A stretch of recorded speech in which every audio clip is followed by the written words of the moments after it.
And here we are with video 4.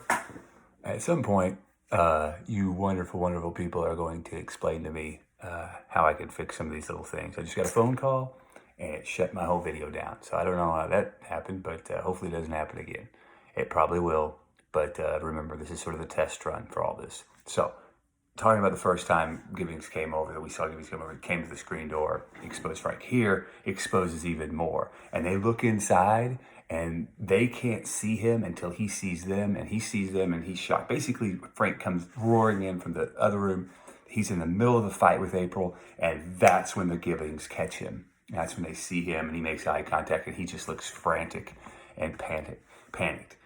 Gibbings come in, and this is so different. You can compare this scene to the first time the Gibbings come over, and how everything's lovely, it's in place.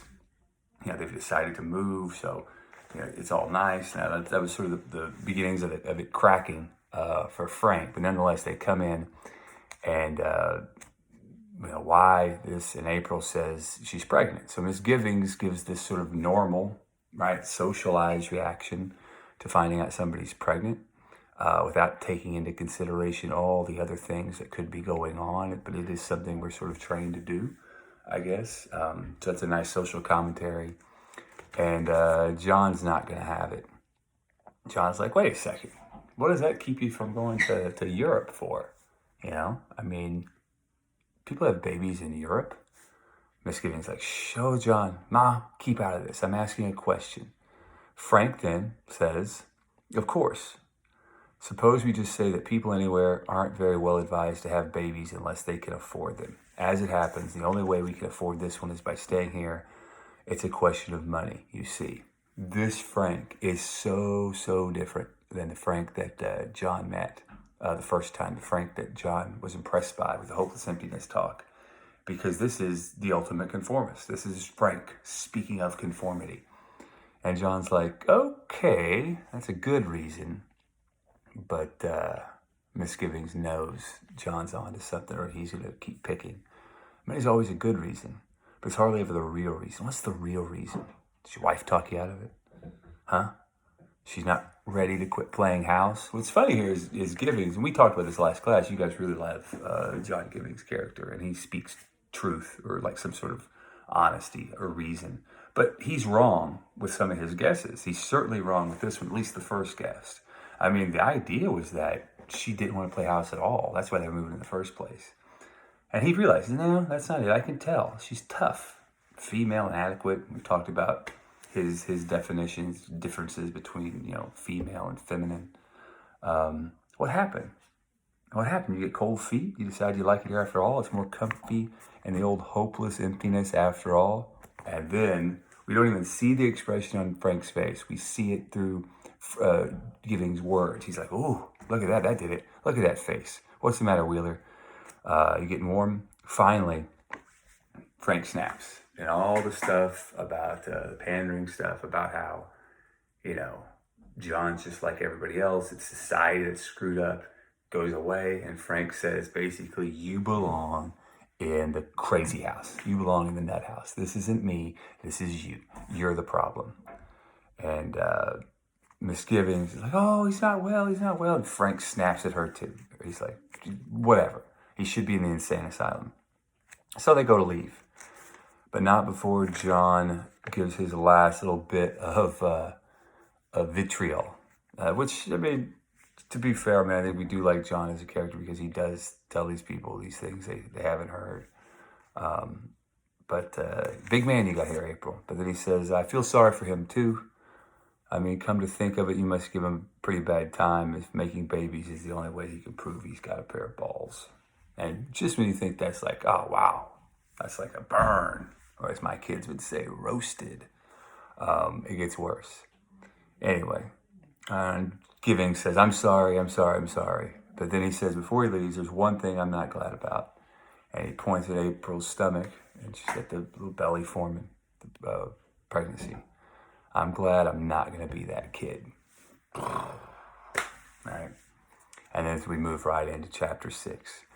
And Frank doesn't waste any time once the Gibbings leave in going to pour himself a drink, and three fingers 3 fingers of bourbon, and drink it down.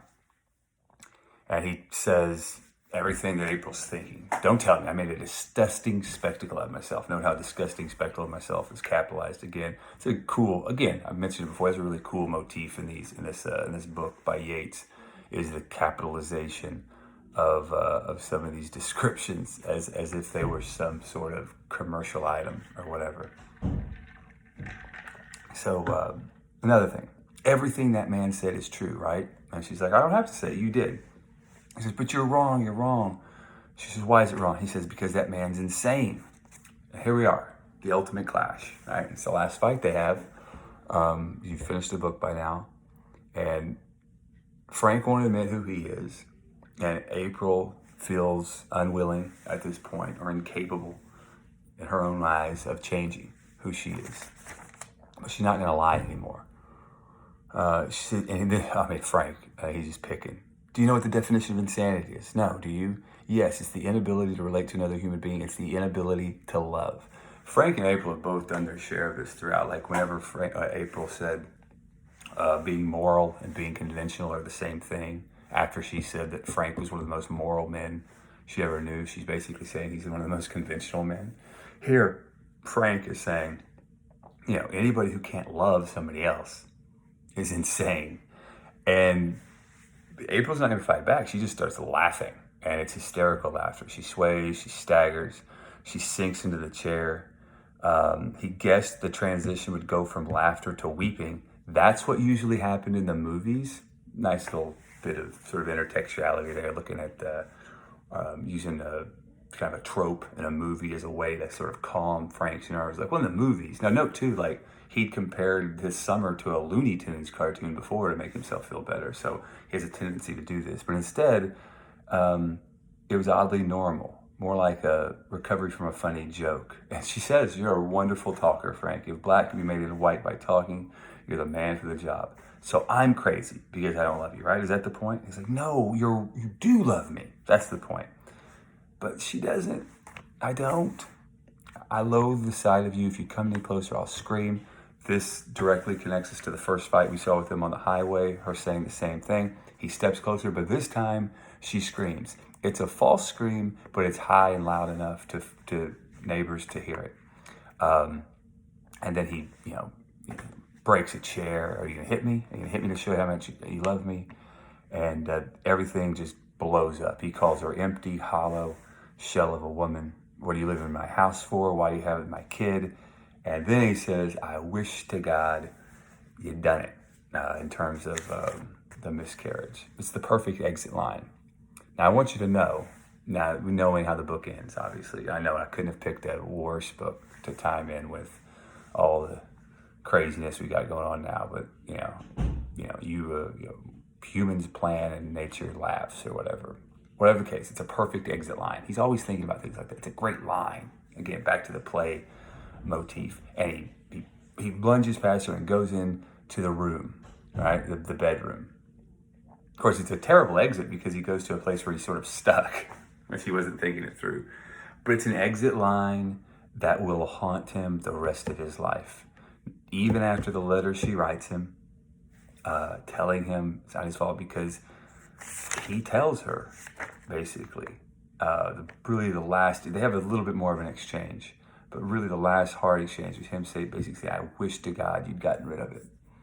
He's going to think to himself that what happens the next day, is on him. And Frank does change by the end of the book. He actually, ironically, becomes non-sentimental, incredibly a shell, really. He becomes just a human in form only, and connected to his work, really, but disconnected from everything that had made him who he was to this point. But I think it's also important to note that what he says there is, I don't think in any way why April does what she does the next day. It's April's decision to make. She has autonomy finally. It turns into sort of a tragic type of autonomy. But what I'm basically saying is he's not the reason she does it the next day. That, or him saying that, isn't the reason she does that the next day. but he's still going to think that. And he thinks about it. And he goes, we get this another great example of this Yeats paragraph that starts one emotional place and ends in a totally different emotional place. And we see the transition take place. And he's like, yes, it's true, I do, I wish she'd done it. But then he sits down and all of a sudden he sees April's lotions and creams. And he looks and he sees her nightgown. And then he sees her shoes on the floor. He becomes sentimental because she's attached to these items. These items take on, there's like an objective correlative, really. These items of hers, they take on this sort of psychological and emotional connection he has to April. And it melts him a little bit. So he goes back through the house, realizes she's gone. He's worried. He runs out after her. She's in the forest, the woods behind the house. Remember, the Petrified Forest was the name of the play at the beginning. And don't come any closer, can't ever get away from you in the woods. And she says she's going to scream, so she doesn't. He goes back to the house and he sits in the kitchen and he watches her. And we see her smoke. There's this great image of the arc of the red arc of the ash.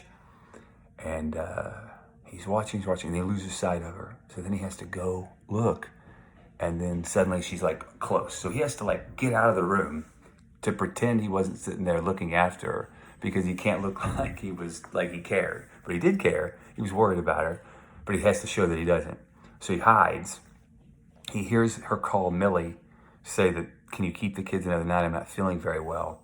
And then she turns on the light, and it was just this wonderful moment, so rich, where she turns on the light and the glare, and he's hiding in the living room, and the light comes on, and just, they're both exposed there. He's exposed hiding, she's exposed. You know that feeling when the light comes on and it's dark. Just a fantastic scene. And at times like this in the past, he'd get in the car, drive for miles, it'd be like a Bruce Springsteen song, just of trouble, just sort of drive around with these thoughts, but he's not up to it to that night. So he goes and lays back down. He has horrible, vivid dreams, sweating on the bed in his clothes, and we've all probably had those nights. You fall asleep, I miss you, maybe even recently with all the things going on. So I want you guys to take care of yourself and, try to look for positives, because it will get better. But he sweats, he dreams, he hears her in the middle of the night come to him. He reaches for her, says, oh, baby. She says, it's okay. All right, Frank, go to sleep. And then he wakes up and he doesn't know if it was a dream or not. And we find out later it wasn't a dream. And we know that when she visits him at that point, she's made her decision to induce the miscarriage dangerously, more dangerously than it would have been. And he's like, what if it wasn't a dream? And he wakes up and it's like this perfect morning. And it's sort of a shock to us at first, in the way that it was a shock to us when he got home after sleeping with Maureen, and she was happy, and she was. And it's because that first time in part one, she had decided something. She decided they're going to move to Europe, and that's going to cure what else. And here, she's decided she's going to get rid of the baby. She's going to have induce a miscarriage. Now, it's important to note that what she does kills her. What she does, she knows could kill her. But I think we have to draw a distinction between saying that April killed herself. April's not committing suicide when she's doing this. She's doing something that she knows very much could put her in grave danger of this happening. But I don't think this is comparative to, say, a story like Keel where that was an act of ending his own life. So I think it's careful in terms of how we talk about what happens. Now, she knows the risks involved. So it's a dangerous, dangerous act. You could say it's a suicidal act, but it's not necessarily I don't think we can call it suicide with what happens to her. At least, she's not setting out to do that. She's setting out to try to do this dangerous thing. Maybe it works, but it might not. They have this great morning, and it's eerily like a play in a way. Like they're sort of assuming these roles they haven't had for a long time. Notice that no kids are in the house. They just had this sort of peaceful, quiet breakfast and so forth. All right, I'm going to stop this, and then I'll post another one.